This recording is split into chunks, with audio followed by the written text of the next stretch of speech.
David had always been a man of routine. It was something Sarah had loved about him from the beginning.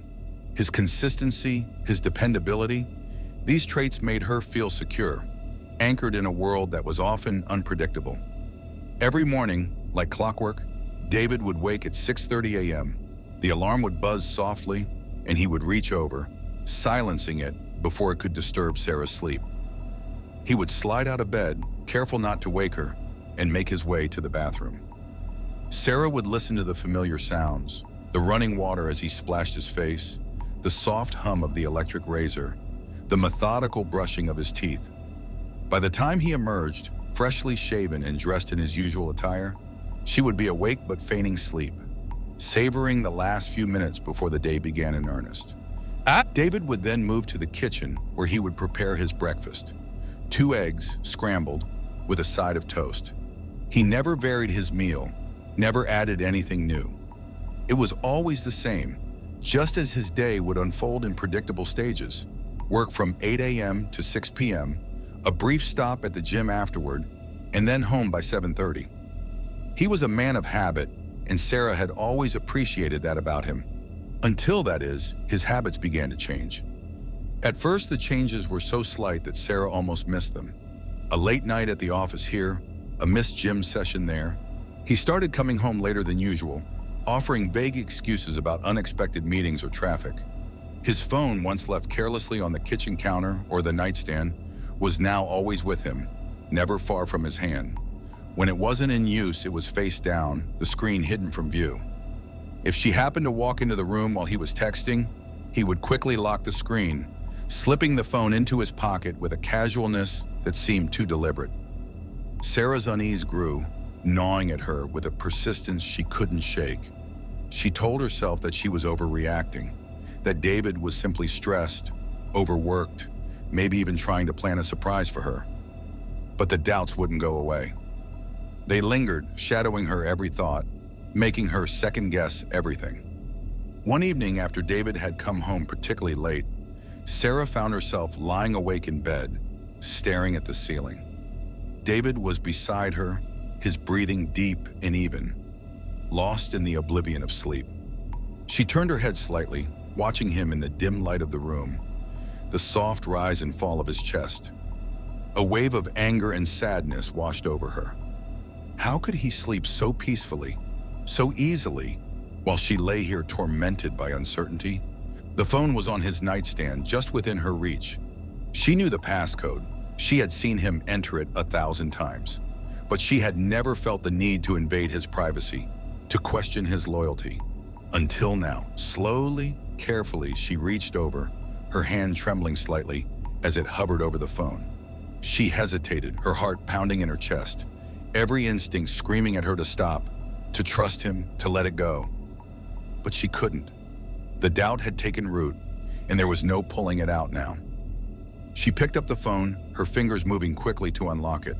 The screen lit up, and she was greeted with a flood of notifications, emails, missed calls, and text messages. Most were innocuous, work-related, but there was one name that stood out: Claire. Sarah felt her stomach drop as she clicked on the message thread.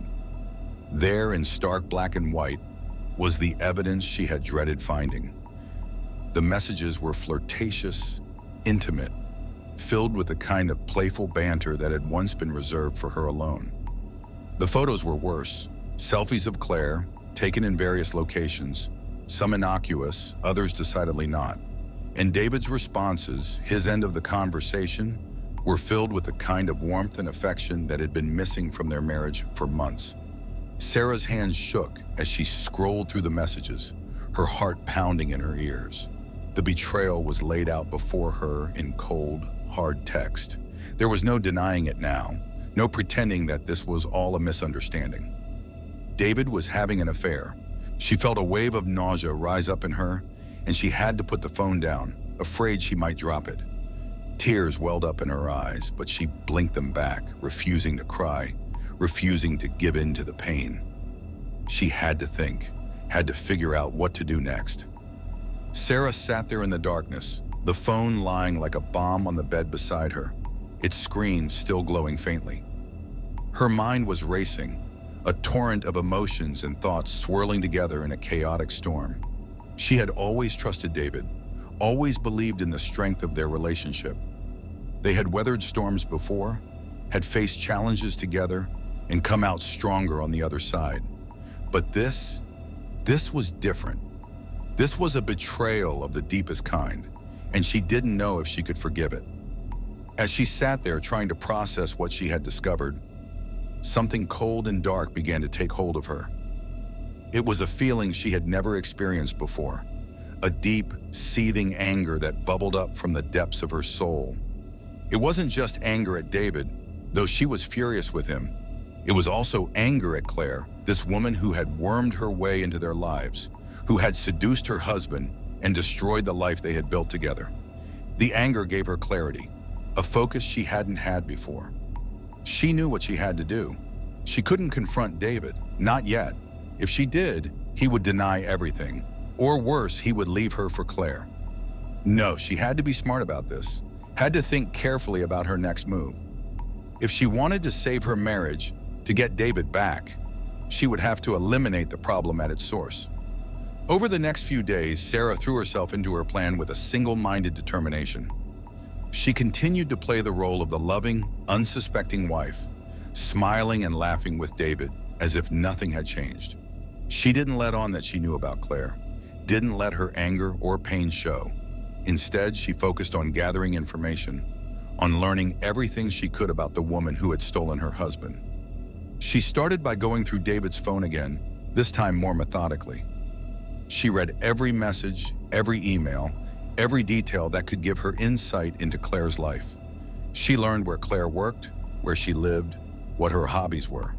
She even found her social media profiles, scrolling through pictures of her with friends, at parties, living a life that seemed so perfect on the surface. But beneath that perfect exterior, Sarah knew, was a woman who had no qualms about destroying someone else's happiness. A woman who had seduced her husband, who had taken what wasn't hers to take. And Sarah couldn't allow that. She started following Claire, at first just to confirm the details she had gleaned from the messages in social media. She would sit in her car, parked down the street from Claire's house, watching as she left for work in the morning, as she came home in the evening. Sarah noted the times, the patterns, learning Claire's routines just as she had once memorized David's. It was disturbingly easy to track her, to learn where she went and when, to figure out when she would be alone. Sarah found a strange kind of solace in the surveillance, in the control it gave her. Watching Claire from a distance made her feel powerful, as though she had taken back some of the control she had lost when she discovered the affair. It was almost therapeutic, this careful, methodical observation. And with each passing day, Sarah grew more convinced that what she was doing was right. Claire had disrupted her life, had shattered her world, and now she would pay the price. One evening, after days of watching and planning, Sarah decided it was time. She had learned enough about Claire's routine to know when she would be most vulnerable, when she would be alone. It was a Thursday evening, and David had told Sarah he would be working late. She knew where he really was, meeting Claire most likely at her house. But this time, Sarah would be there first. She left the house as soon as David was gone, driving with a calm, purposeful determination. The knife she had taken from the kitchen was hidden in her coat pocket, its weight a reassuring presence. She had never used a weapon before, had never even imagined herself capable of violence. But now, with the betrayal fresh in her mind, with the knowledge of what Claire had done, she felt no hesitation, no fear. This was something she had to do. As she approached Claire's house, she felt a strange sense of calm wash over her. The street was quiet, the house is dark, and there was no one around to see her as she parked her car a few doors down. She got out, pulling her coat tighter around her as she walked toward Claire's house, her footsteps silent on the pavement. When she reached the front door, she hesitated for just a moment, taking a deep breath before ringing the doorbell. She could hear movement inside, the soft sounds of someone approaching the door. Her heart pounded in her chest, but her hand remained steady, resting on the knife in her pocket. The door opened, and there stood Claire, her face a picture of surprise and confusion. She didn't recognize Sarah, of course. How could she? They had never met before. but Sarah knew her all too well. "Can I help you?" Claire asked, her voice polite but guarded. Sarah smiled, a smile that didn't reach her eyes. "We need to talk." Claire hesitated, her eyes narrowing slightly as she tried to place the stranger standing on her doorstep. But there was something in Sarah's expression, something in her tone, that made Claire step back, opening the door wider to let her in. Sarah stepped inside, her heart racing but her mind clear. She had prepared for this moment, had rehearsed what she would say, what she would do. But now that she was here, standing face to face with the woman who had destroyed her life, the words seemed to slip away, replaced by a seething rage that threatened to consume her. Claire led her into the living room, motioning for her to sit. The room was cozy, warmly lit, filled with the personal touches that made a house a home. There were framed photos on the walls, books stacked on the coffee table, a soft blanket draped over the back of the couch. It was the kind of home Sarah had once imagined for herself and David, a place of comfort and love. But there was no comfort here, no love, only betrayal, only pain. Sarah didn't sit. She couldn't. Instead, she stood in the center of the room, her hands still on the knife in her pocket, her eyes fixed on Claire. Claire was speaking, her voice nervous now, trying to fill the silence. She was making excuses, trying to justify her actions, trying to explain away the affair as something that had just happened, something she hadn't meant to happen. "I never wanted to hurt anyone," Claire was saying, her voice pleading. "I didn't know he was married at first, and when I found out, it was already too late. I'm so sorry." But sorry wasn't enough. Sorry wouldn't undo the damage, wouldn't erase the images from Sarah's mind. The images of David with this woman, touching her, loving her. Sorry wouldn't bring back the life that had been stolen from her, the happiness that had been shattered. The rage that had been simmering inside Sarah finally boiled over. She pulled the knife from her pocket, the cold metal glinting in the warm light of the room. Claire's eyes widened in horror, and she took a step back, her hands coming up in a futile attempt to protect herself. "Please," Claire begged, her voice trembling. "You don't have to do this. We can work something out. Please." But there was no reasoning with Sarah, no stopping what had already been set in motion. With a cry of rage and pain, she lunged at Claire, the knife plunging into her chest with a sickening thud. Claire crumpled to the floor, gasping for breath, her hands clawing at the wound, trying to stem the flow of blood. Her eyes were wide, filled with terror and disbelief, as she looked up at Sarah, her life ebbing away. Sarah stood over her, breathing heavily, the knife still clutched in her hand. She watched as the light slowly faded from Claire's eyes, as the life drained out of her body. It was over. The woman who had destroyed her life was gone. But as Sarah stood there looking down at the lifeless body of the woman who had been her husband's lover, she felt no relief, no satisfaction, only a cold, hollow emptiness. The problem was gone, but so was any chance of reclaiming the life she had lost. She had crossed a line, had done something that could never be undone, and as the weight of what she had done began to settle over her, she knew that nothing would ever be the same again. After that night, something fundamental in Sarah shifted. The once comforting routine of her life became a brittle facade, barely holding together the truth lurking beneath. Each morning she would wake before David, her body still trembling from the echoes of the violence she had unleashed. She would stare at the ceiling, feeling the weight of what she had done pressing down on her chest, making it hard to breathe. But she forced herself out of bed, going through the motions of her day with a grim determination. She couldn't afford to let David see any sign of what had happened, any crack in the mask she had so carefully constructed. David noticed the change in her almost immediately, though he couldn't put his finger on what it was. At first, he thought she was just tired. After all, they had both been working long hours lately, and he had been more distant, more distracted than usual. He had noticed her watching him with an intensity that made him uncomfortable, but he chalked it up to the strain of their relationship, the unspoken tension that had been growing between them for months. The first morning after Sarah killed Claire, David sat at the kitchen table, sipping his coffee, and scrolling through his phone. Sarah moved around the kitchen with a mechanical efficiency, preparing breakfast as she always did. But something was different. She didn't hum to herself as she usually did, didn't ask him about his plans for the day, or share the small, inconsequential details of her own. She was silent, her movements precise and controlled, as if she were afraid of making a mistake. David felt a prickle of unease, a sense that something was wrong, but he couldn't pinpoint what it was. He glanced up at Sarah, watching her as she moved from the stove to the table, setting down a plate of eggs and toast in front of him. She met his gaze briefly, her eyes cool and distant, and then turned away, busying herself with cleaning up. "Thanks," he said, trying to sound casual. "Everything okay?" Sarah paused for just a moment, her back to him. Her hand clenched around the dish towel she was holding, and she forced herself to take a deep breath before turning to face him. She pasted on a smile, one that she hoped looked natural. "Of course, just a little tired, that's all." David studied her for a moment longer, then nodded, accepting her explanation. But the unease didn't go away. It lingered at the back of his mind, a nagging feeling that something wasn't right.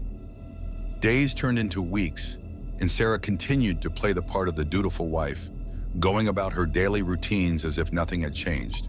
But inside, she was a maelstrom of emotions. Guilt, fear, anger, and a deep, overwhelming sadness that she couldn't escape. Every time she closed her eyes, she saw Claire's face, twisted in pain and terror, the light fading from her eyes as she took her last breath. The image haunted her, stalking her through her days and nights, a constant reminder of the irrevocable acts she had committed. David, too, was haunted, though for different reasons. Claire's sudden silence had unnerved him. At first, he told himself that it was for the best, that maybe she had realized the affair was wrong and had decided to end it on her own. But as the days passed and there was still no word from her, his anxiety grew. He tried to call her, but her phone was disconnected. He drove by her house once, twice, 3 times, but there was no sign of life. The curtains were drawn, the mailbox was overflowing, and the air around the house seemed thick with a sense of abandonment.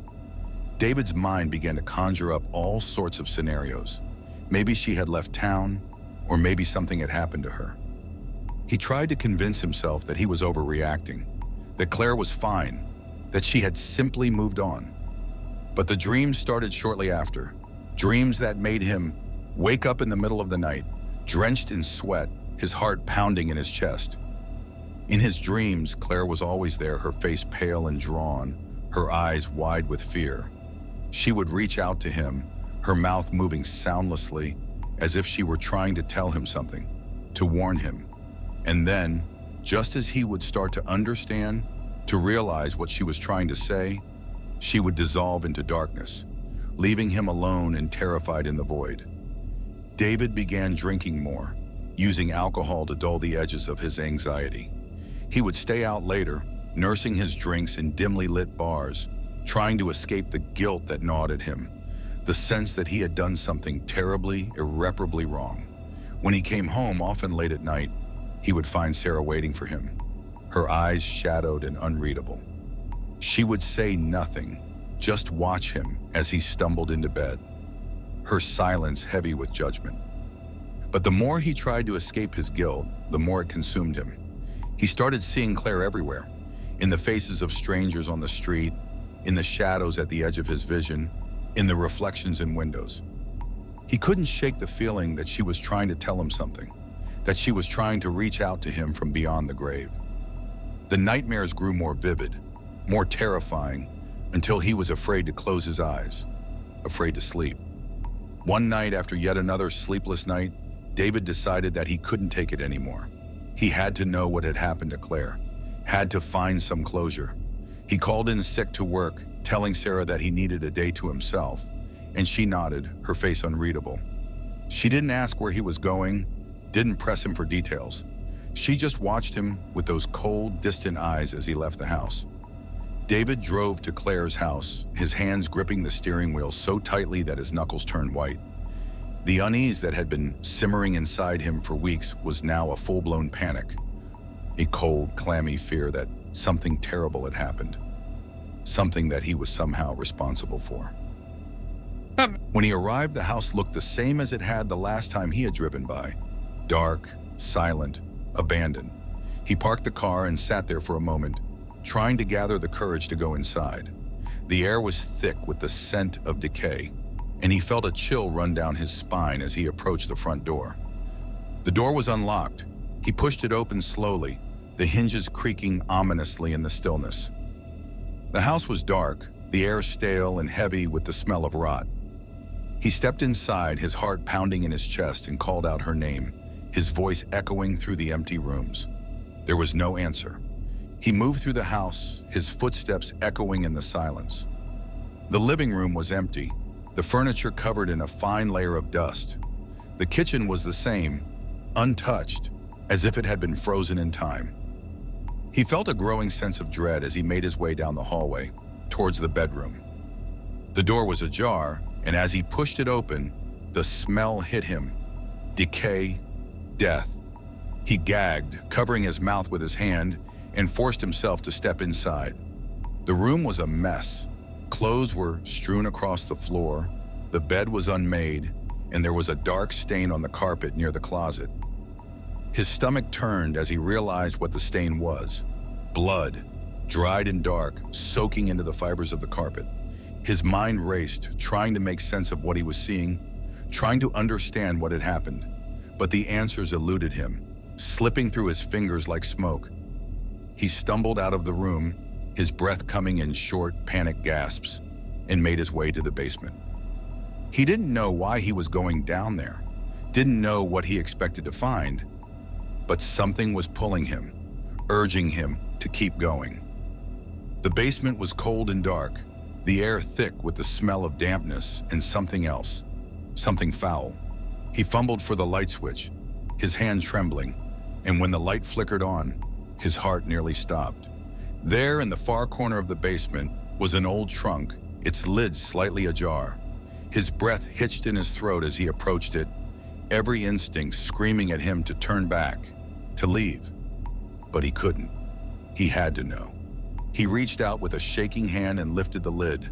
The smell that hit him was overwhelming, a sickening stench of decay and death that made him gag. Inside the trunk, wrapped in plastic, was Claire's body, her face twisted in a final grimace of terror. David stumbled back, his mind reeling, his vision blurring. He couldn't believe what he was seeing, couldn't comprehend how this had happened. His heart pounded in his chest, his breath coming in ragged gasps as he stared at the lifeless body of the woman he had once cared for. He turned to run, to get out of the house, but before he could take more than a few steps, he heard the creak of the basement stairs. He froze, his heart stopping in his chest, and slowly turned to see Sarah standing at the top of the stairs, her expression calm, almost serene. "You weren't supposed to find that," she said quietly, her voice carrying a calm that sent a shiver down David's spine.